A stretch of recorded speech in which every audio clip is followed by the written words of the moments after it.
पुनः श्री अंग जी के मन में यह विचार आया कि मैं तो सपूत की अपेक्षा कपूत को ही अच्छा समझता हूँ, क्योंकि सपूत को छोड़ने में बड़ा क्लेश होता है, परंतु कपूत तो घर को नरक बना डालता है, अतः उससे सहज ही छुटकारा मिल जाता है। इस प्रकार सोचते सोचते राजा अंग का चित्त संसार से विरक्त हो गया। वे रात्रि में घर से निकल गए।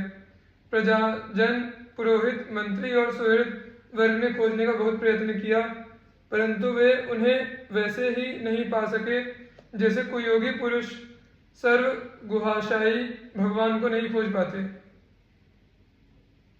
श्री राम रसिकावली में महाराज रघुराज सिंह जी आपके विषय में लिखते हैं, कानन जाई भजियो यदुराई, माया और डीठी नहीं आई, वन में करही साधु की सेवा, साधु छोड़ मां नहीं नहीं देवा, को एक साधु कयो नृप पाही, कुटी देहु मेरे घर नाही, कुटी सहित सर्वस दय राखे, पुनिता की सेवा अभिलाखे, साधु प्रसन्न कहो असबानी, मिलही तो ही नृप सारंग पानी, भूपति कहो न असमुहि आशा, तो ही तजी चहो न रमा निवासा, आए नृप कह लेन विमाना, साधु त्याग सो किए न पयाना,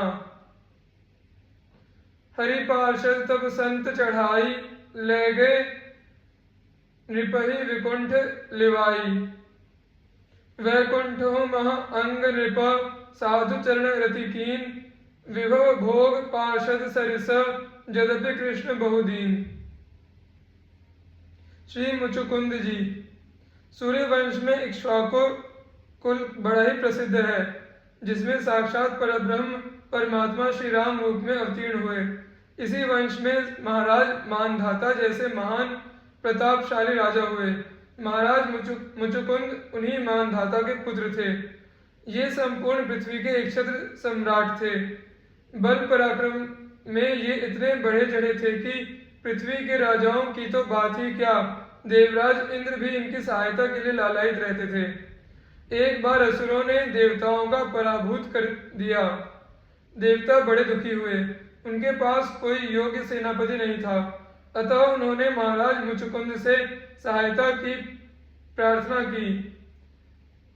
महाराज ने देवराज की प्रार्थना स्वीकार की और वे बहुत समय तक देवताओं की रक्षा के लिए असुरों से लड़ते रहे। बहुत काल के पश्चात देवताओं को शिवजी के पुत्र स्वामी कार्तिकेय जी योग्य सेनापति मिल गए। तब देवराज इंद्र ने महाराज मुचुकुंद से कहा, राजन, आपने हमारी बड़ी सेवा की। अपने स्त्री पुत्रों को छोड़कर आप हमारी रक्षा में लग गए। यहाँ स्वर्ग में जिसे 1 वर्ष कहते हैं, पृथ्वी में उतने ही समय को 360 वर्ष कहते हैं। आप हजारों वर्षों से यहाँ हैं, अतः अब आपकी राजधानी का कहीं पता भी नहीं है। आपके परिवार वाले सब काल के गाल में चले गए। हम आप पर बड़े प्रसन्न हैं। मोक्ष को छोड़कर आप जो कुछ वरदान मांगना चाहें मांग लें, क्योंकि मोक्ष देना हमारी शक्ति के बाहर की बात है। महाराज को मानवीय बुद्धि ने दबा लिया।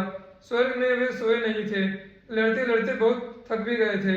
अतः उन्होंने कहा, देवराज, मैं यही वरदान मांगता हूँ कि मैं भरपूर सो लूँ। कोई भी मेरी निद्रा में विघ्न न डाले। जो मेरी निद्रा भंग करे वह तुरंत भस्म हो जाए। देवराज ने कहा, ऐसा ही होगा। आप पृथ्वी पर जाकर शयन कीजिए। जो आपको जगाएगा वह तुरंत भस्म हो जाएगा। ऐसा वरदान पाकर महाराज मुचुकुंद भारतवर्ष में आकर एक गुफा में सो गए। सोते सोते उन्हें कई युग बीत गए। द्वापर आ गया। भगवान ने यदुवंश में अवतार लिया। उसी समय कालयवन ने मथुरा को घेर लिया। उसे अपने आप ही मरवाने की नीयत से और महाराज मुचुकुंद पर कृपा करने की इच्छा से भगवान श्री कृष्ण कालयवन के सामने से बचकर भागे।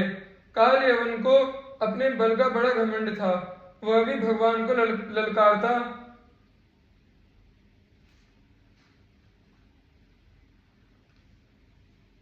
हुआ उनके पीछे पैदल ही भागा।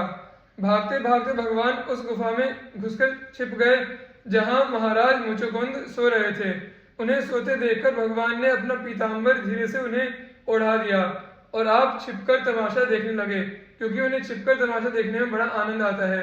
दृष्टा ही जो ठहरे। काल यवन बल के अभिमान में भरा हुआ गुफा में आया और महाराज मुचुकुंद को ही भगवान समझकर जोरों से दुपट्टा खींचकर जगाने लगा। महाराज जल्दी से उठे। सामने काल यवन खड़ा था। दृष्टि पड़ते ही वहीं जलकर भस्म हो गया। अब तो महाराज इधर उधर देखने लगे। भगवान के तेज से संपूर्ण गुफा जगमगा रही थी। उन्होंने नव जल धर श्याम पीत कौशेयवासा वनमाली को सामने मंद मंद मुस्कुराते हुए देखा। देखते ही वे अवाक रह गए। अपना परिचय दिया, प्रभु का परिचय पूछा। गर्गाचार्य के वचन स्मरण हो आए। वे ये साक्षात परब्रह्म परमात्मा हैं, यह समझकर वे भगवान के चरणों पर लोटपोट हो गए। भगवान ने उन्हें उठाया, छाती से चिपटाया, भांति भांति के वरों का प्रलोभन दिया, किंतु वे संसारी पदार्थों की निस्सारता समझ चुके थे। अतः उन्होंने कोई भी सांसारिक वर नहीं मांगा। उन्होंने यही कहा, प्रभु मुझे देना हो तो अपनी भक्ति दीजिए, जिससे मैं सच्ची लगन के साथ भली भांति आपकी उपासना कर सकूं, मैं श्री चरणों की भली भांति भक्ति कर सकूं, ऐसा वरदान दीजिए। प्रभु तो मुक्ति दाता है, मुकुंद है। उनके दर्शनों के बाद फिर जन्म मरण कहाँ? किंतु महाराज ने अभी तक भली भांति उपासना नहीं की थी और वे मुक्ति से भी बढ़कर उपासना को चाहते थे। अतः भगवान ने कहा, अब तुम ब्राह्मण होगे, सर्व जीवों में समान दृष्टि वाले होगे, तब मेरी जी खोलकर अनन्य उपासना करना। तुम मेरे तो बन ही गए। तुम्हारी उपासना करने की जो अभिलाषा है, उसके लिए तुम्हें विशुद्ध ब्राह्मण वंश में जन्म लेना पड़ेगा और वहां तुम उपासना रस का भली भांति आस्वादन कर सकोगे। वरदान देकर भगवान अंतर्धान हो गए और महाराज मुचुकुंद ब्राह्मण जन्म में उपासना करके अंत में प्रभु के साथ अनन्य भाव से मिल गए।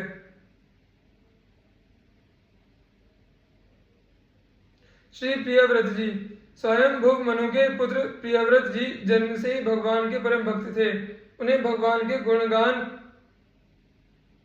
उन उत्तम श्लोक के मंगल चरित श्रवण को छोड़कर कुछ भी अच्छा नहीं लगता था। देवर्षि नारद की कृपा से उन परम भागवत ने परमार्थ तत्व को जान लिया था। वे देवर्षि के समीप गंधमादन पर्वत पर रहकर निरंतर भगवान का चिंतन करते और नारद जी से भगवान की परम पावन लीला का श्रवण करते।